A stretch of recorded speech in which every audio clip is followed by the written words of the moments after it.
Okay, today is absolutely insane. So just minutes after I posted my End Times News update, we had this breaking where India has launched a full-out attack upon Pakistan.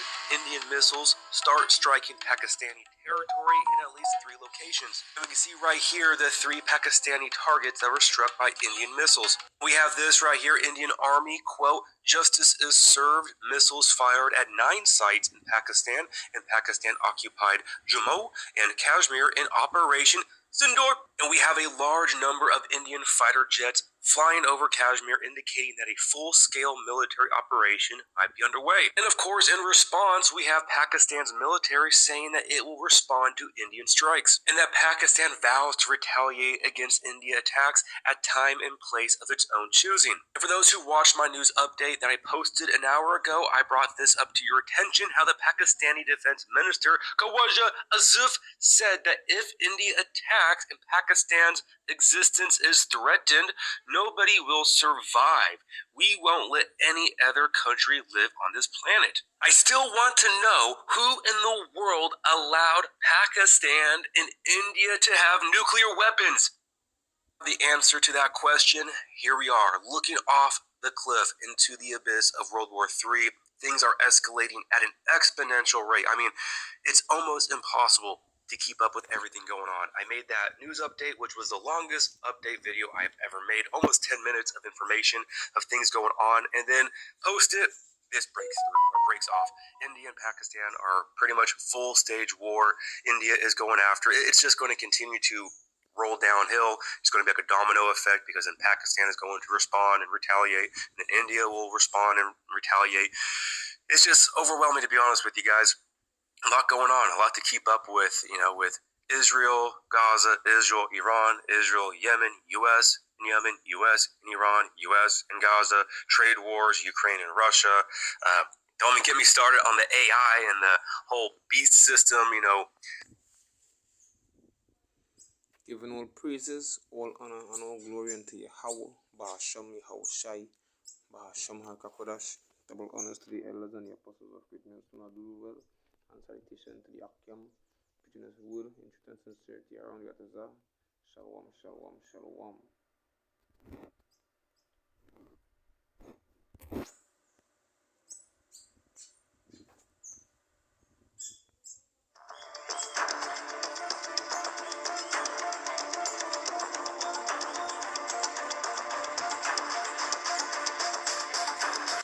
Right, this is from, I was watching it today, right, WW3 update, right, and it says,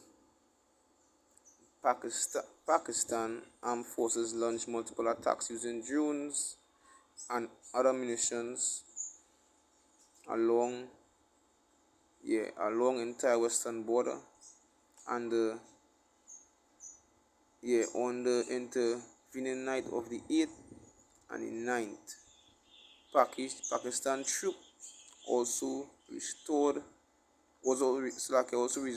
to numerous ceasefire violations, CFVs, along the line of control, right? And you can see it is going down.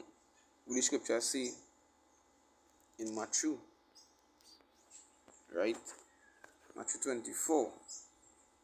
The Lord told us about these things, right? And we know and we believe that these things is coming to pass and will come to pass. If it didn't come to pass as yet, it is going to come to pass, right? Right, this is the book of Matthew 24 and verse 6, and it says, "And ye shall hear of wars and rumors of wars. See that ye be not troubled, for all these things must come to pass, but the end is not yet." Right? The Lord said these things must come to pass. These heathens and them, and the guy said what the guy said. The guy said, who give Pakistan, right, nukes, well, missiles, all these, you want to know where them get these things from, right? What the scripture say in Joel.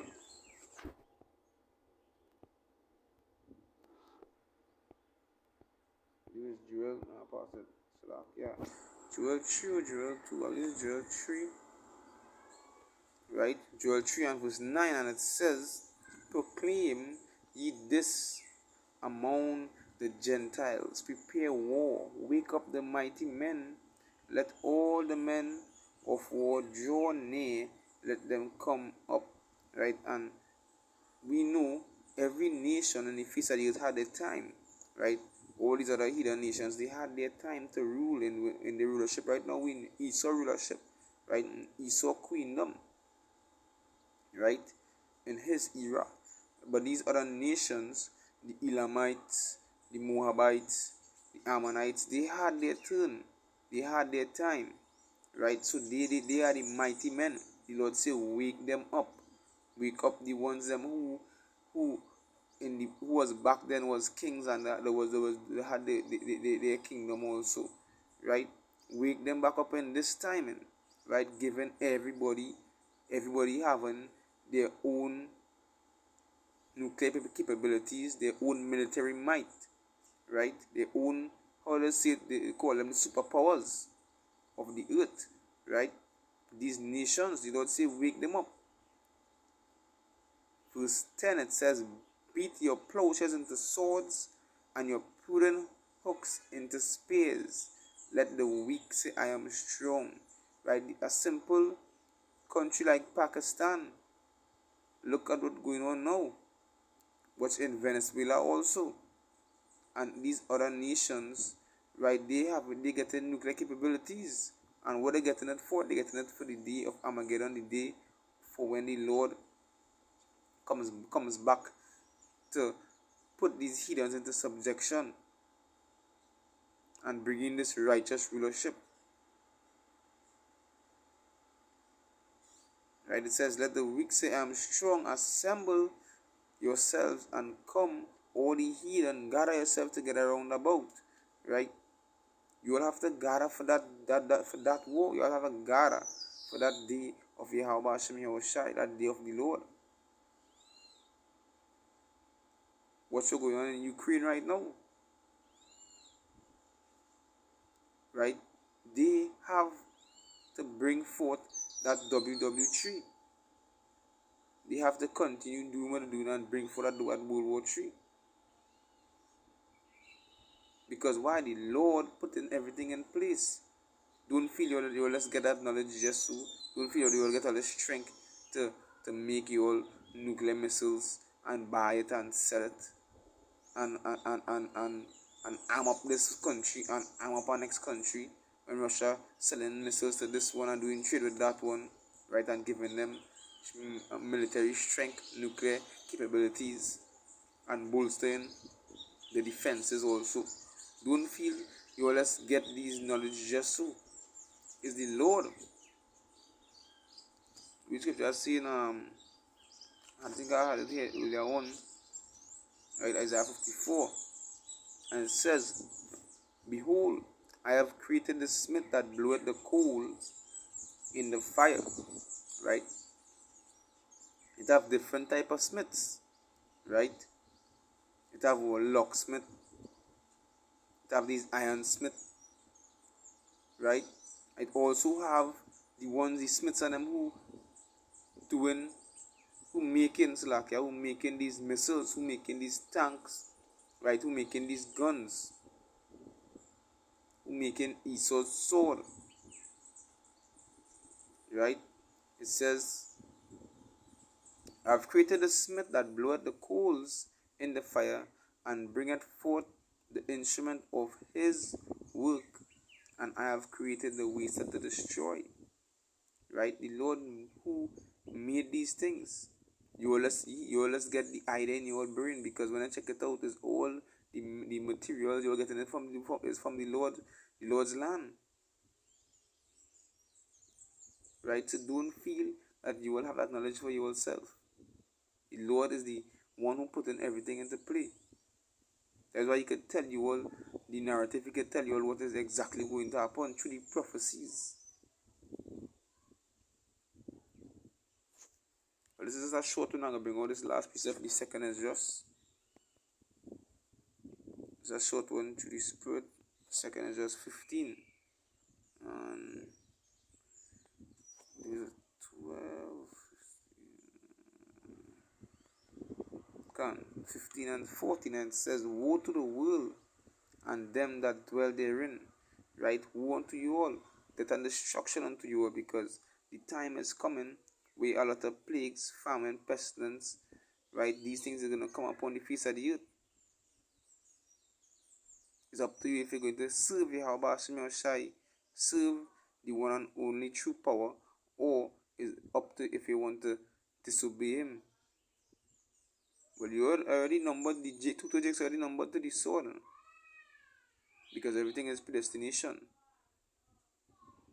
Verse 15, it says, For the sword and the destruction draweth nigh, and one people shall stand up and fight against another, and swords in their hands.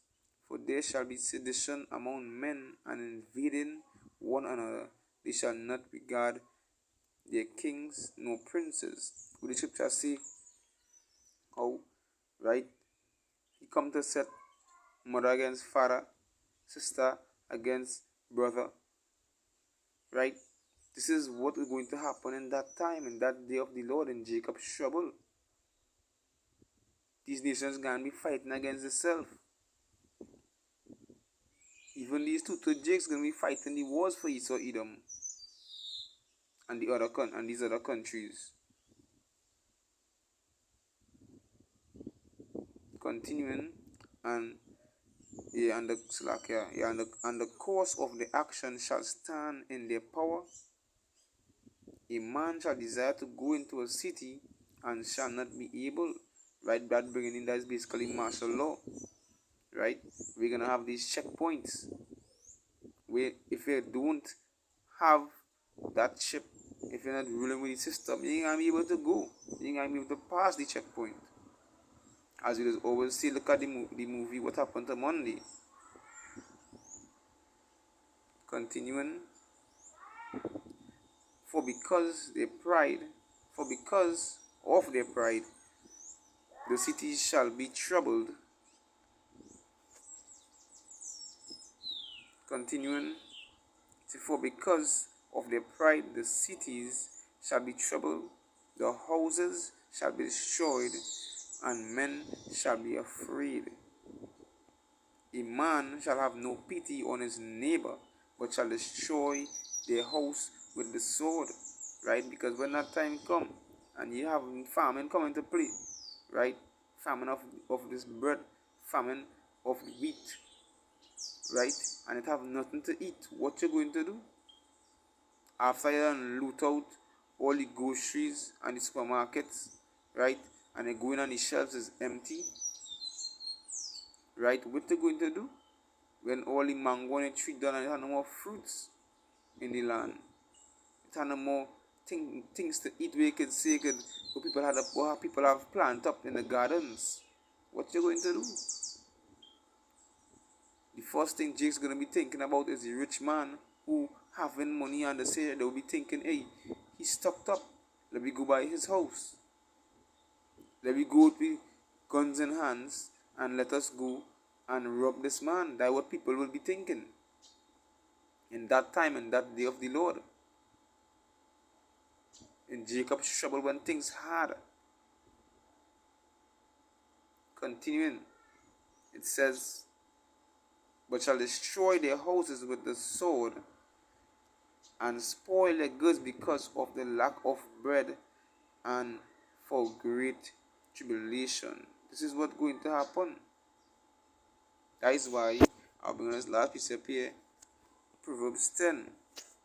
That's why the Lord said to do this. Verse 10 and 4, 10 and 5.